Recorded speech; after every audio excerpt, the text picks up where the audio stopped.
नमस्कार, आप देख रहे हैं जनभावना टाइम्स और मैं हूं आपके साथ अंबुज उपाध्याय। इस समय मैं खड़ा हुआ हूं कांग्रेस के वरिष्ठ नेता हैं, प्रवक्ता हैं प्रमोद कृष्णम जी। इनसे बात करेंगे राजनीति को लेकर के, लेकिन उससे पहले कल 26 जनवरी है। सर, क्या शुभकामनाएं देना चाहेंगे? पूरे देश को हमारे गणतंत्र दिवस की बहुत बहुत शुभकामनाएं हैं और हम प्रार्थना करते हैं परमात्मा से कि बड़ी मुश्किल से ये दिन नसीब हुआ है। हज़ारों कुर्बानियों के बाद जब भारत में गणतंत्र स्थापित हुआ, परमात्मा से प्रार्थना करता हूँ मैं और इस देश के तमाम नागरिकों से, बहनों से, भाइयों से अपेक्षा करता हूँ कि इस देश की शक्ति और इस देश का सामर्थ्य वो सलामत रहे, इस देश की एकता और अखंडता सलामत रहे। इसके लिए हमें तन मन धन से मनसा वाचा कर्मणा प्रयास करते रहना है और किसी भी कीमत पर इस तिरंगे की शान को कम नहीं होने देना है। इन्हीं शब्दों के साथ गणतंत्र दिवस की बहुत बहुत बधाई। वंदे मातरम। सर, मेरा आपसे प्रश्न है, जिस तरीके से 5 राज्यों में अभी चुनाव चल रहे हैं, इनको लेकर के क्या कहना चाहेंगे एज ए कांग्रेस लीडर के रूप में? देखिए, चुनाव लोकतंत्र का एक बहुत बड़ा उत्सव है और इस देश की जो तमाम व्यवस्थाएं हैं वो चुनी हुई सरकारों के द्वारा संचालित होती हैं। 5 राज्यों में चुनाव है। कांग्रेस सभी राज्यों में अपने पूरे दमखम से चुनाव में उतरी है। फैसला जनता के हाथ है। परिणाम जब आएगा तो मुझे लगता है कि लोकतंत्र मजबूत होगा और जनता की समस्याओं के समाधान के लिए सरकारें काम करेंगी।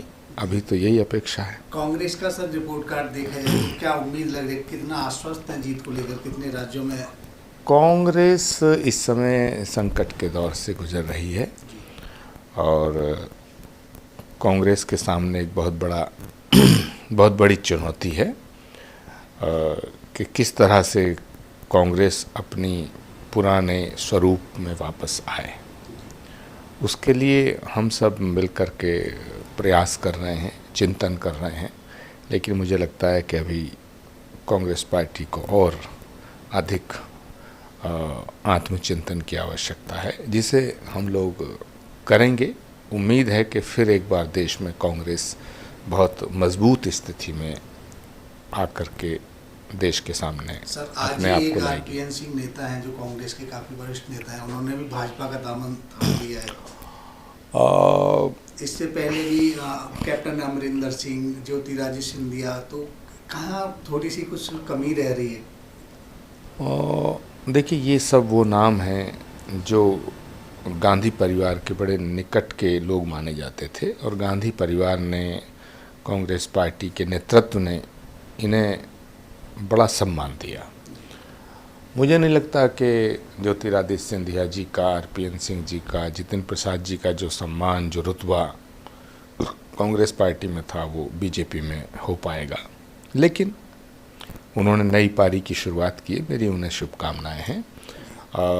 मगर बेहतर होता कि संकट के समय में वो पार्टी के साथ खड़े रहते तो अच्छा होता। सर, मेरा एक आपसे अंतिम प्रश्न है, जिस तरीके से जो राजनीति है उसमें धर्म को यूज किया जा रहा है, खास तौर से उत्तर प्रदेश की राजनीति में, तो वो कहाँ तक ठीक है? क्या कहना चाहेंगे इस बारे में सर? देखिए, धर्म और राजनीति कभी अलग नहीं रहे हैं, क्योंकि दोनों का संबंध जनमानस से है, जन कल्याण से है, मानव उत्थान से है, राष्ट्र निर्माण से है। तो ये धर्म और राजनीति एक सिक्के के 2 पहलू हैं, लेकिन धर्म के नाम पर राजनीति करना ये ठीक नहीं है। धर्म के आधार पर राजनीति करना देश के हित में नहीं है, क्योंकि इस देश को आज़ाद कराने में सभी धर्मों के मानने वालों का योगदान रहा है और इस देश में बहुत मतांतर, बहुत संप्रदाय, बहुत से धर्म, बहुत सी भाषाएं, ये विविधताओं का देश है, अनेकता में एकता का देश है। तो अगर हम किसी एक धर्म के ऊपर आधारित होकर के राजनीति करेंगे तो मुझे लगता है कि राष्ट्र के लिए उचित नहीं होगा।